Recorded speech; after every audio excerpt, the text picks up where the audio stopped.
So human beings are very bad at telling the future. And I think probably the worst part about it is that we are very bad, but we also don't believe that we're very bad. And I don't really have any reason to believe that this is going to change very much when you involve things like computers and predictive algorithms and such into the equation as well. So I'm going to talk today about exactly why it is that we are so bad at telling the future and really extrapolating out from the present. The thing to understand is that we have all kinds of ways of looking at the future, but we base our understanding of the future based on our understanding of the past, which is to say that we take our past experiences, we extrapolate that forwards in a kind of line, and then we say, okay, that's probably what the future is going to look like. And so when you're a kid, you're young, you don't have as many days behind you, you don't have as much experience, you may believe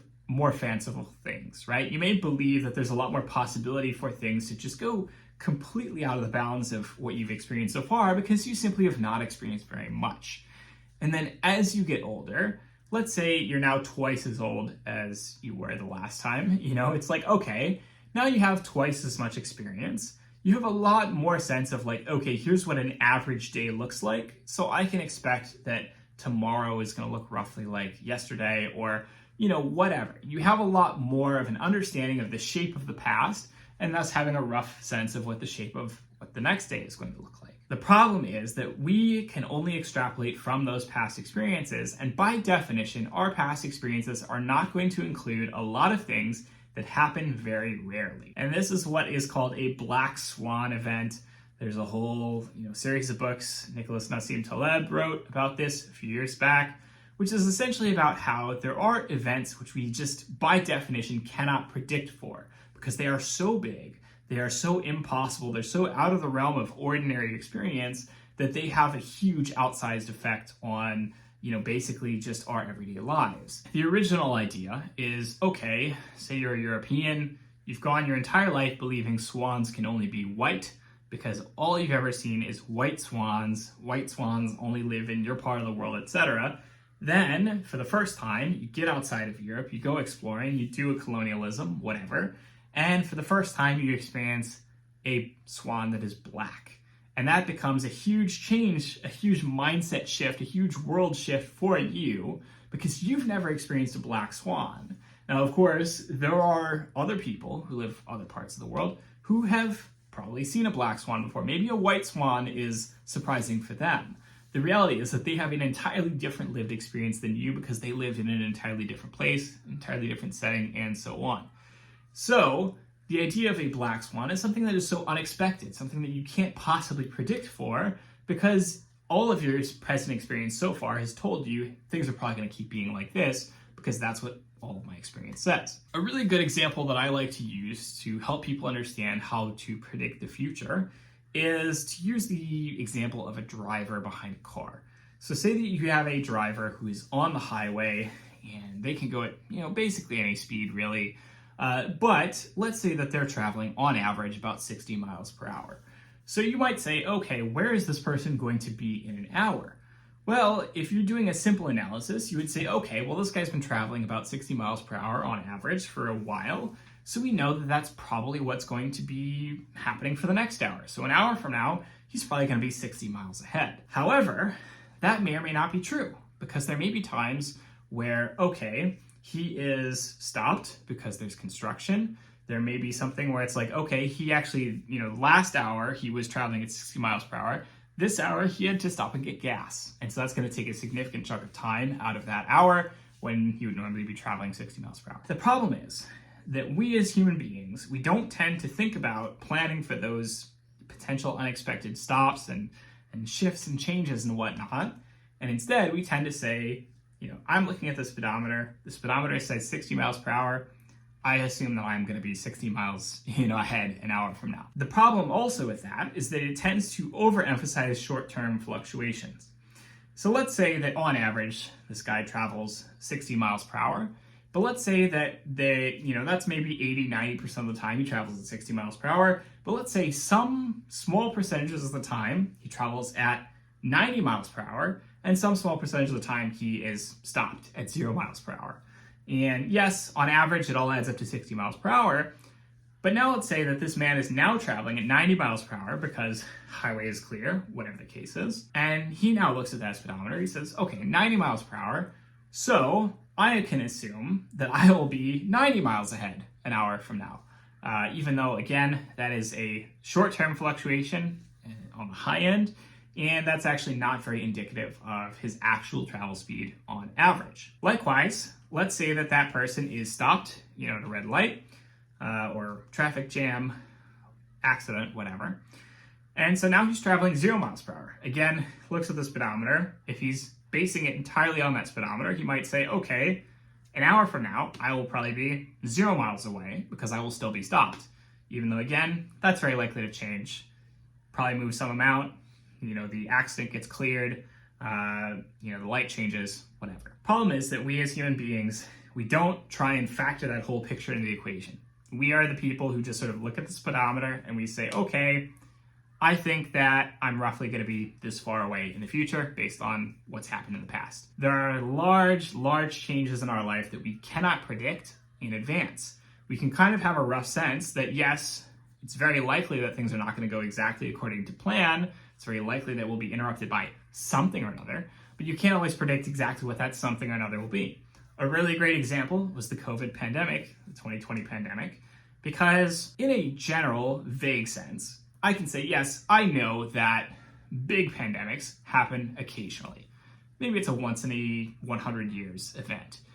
Something like the Spanish flu, for example, which happened about 100 years previously. While I can be generally certain that I will probably experience a pandemic of some kind, probably, maybe once in my life, can I predict with any certainty that it's going to be tomorrow? Can I predict with any certainty that it's going to be a year from now, 2 years from now? Of course, I don't know. I can't do any of that because I don't have any experience of, I have not been through pandemics previously. My brain does not really want to factor in pandemics as a thing that I need to care about. And of course, my brain saying, hey, I've just been through a pandemic in 2020, wants to imagine, that's probably it. That's probably the one pandemic I get for my lifetime. But that's not how it works. There could very easily be another pandemic tomorrow, or a year from now, or 10 years from now, or 20 years from now. I can't predict that. And so there are all kinds of these big life-changing events that, yes, we can generally be sure that they're going to happen at some point, sooner or later. Yes, that stuff is definitely within the realm of possibility. Yes, I should generally probably be prepared for all kinds of different events in the case that something goes wrong, but can I predict for every single thing? Can I predict exactly when it's going to happen? No, of course not. So in a general sense, what I have to do on a daily basis is assume, okay, based on my past experience, based on, my knowledge of, weeks and months and seasons and all that, this is generally what's going to happen, the next week, this time of year, whatever. Because, again, I've got all that past experience. But I also have to factor in that could be entirely changed any day now by some big event that I did not see coming. There could be a war that happens that I could not have foreseen coming. There could be a pandemic. There could be, fires, floods. There could be all kinds of things that are outside of my realm of control that I have no way of predicting whether or not they're going to happen to me. They could happen to me any single day, and that would significantly change, the entire calculation of what my future looks like. And human beings are very bad at recognizing and acknowledging this limitation. We are very bad at saying, hey, you know what? On average, I would guess that this thing would take me X amount of time to complete, but I assume that there must be something or another that gets in the way sooner or later. So I will assume that I should factor in some extra time just for the, potential things to go wrong. Like, people don't like to do that. They like to go, okay, I think I'll be done with this thing now. Or, oh, I think this thing will take, this much time. Or, oh, I think, next week is going to be a good week because I don't have anything planned and, this week has been good and so on. You tend to extrapolate forward from past experiences and you don't tend to factor in just the wide range of totally out there black swan events that could happen to you, particularly every single day. I could talk, forever about fitness. I could talk about okay, I know exactly, what my training has looked like in the past. I know exactly what it's going to look like in the future. I know the exact, progressions that I'm going to follow. So I assume that I will have, this level of strength by 6 months from now. I could say that, yeah, it would definitely not actually match up, because there would be things like, hey, maybe I got injured, didn't factor that in. That takes some time to recover from, don't know how long. I could factor in, okay, likely that there are going to be vacations, likely that there are going to be weeks that I need to take off, likely that there are going to be family emergencies, whatever. All of that stuff is going to get in the way of my ideal, training routine. And so the reality is like, yeah, I have a rough sense of, okay, what it would look like 6 months from now if I continued to progress at the same rate that I currently do. But I'm probably not going to. That's probably not going to happen. There's probably going to be other stuff getting in the way. Happens all the time. I do see that there is very often this sort of sense of frustration that people experience when they don't adhere to the exact routine, the exact schedule, the exact plan they had for themselves. And I don't know why, because we're all human. Life always gets in the way. Stuff always happens. Stuff always comes out of left field to mess with us. We tend to have a sort of confidence bias in the present when we make decisions.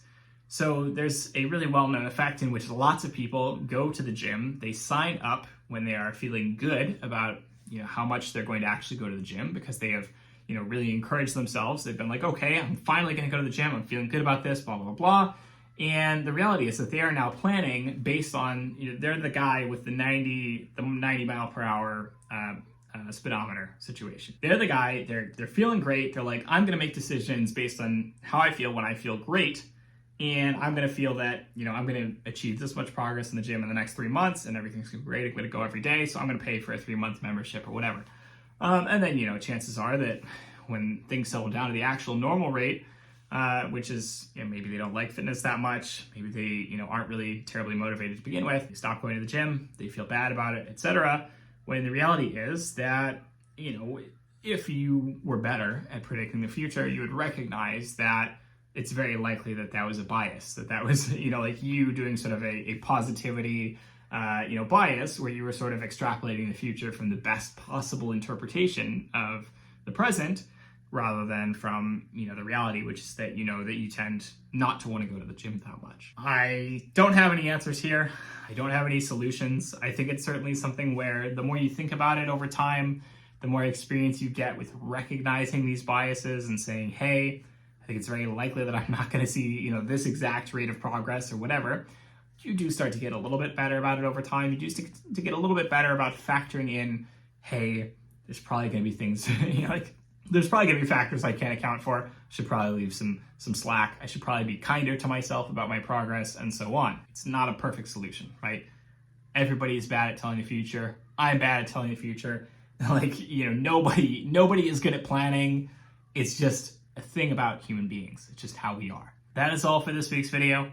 I hope you've enjoyed it. As always, don't hesitate to like, comment, subscribe. Tell me what you'd like to see in future videos. I will talk to you all next week. Have a good one.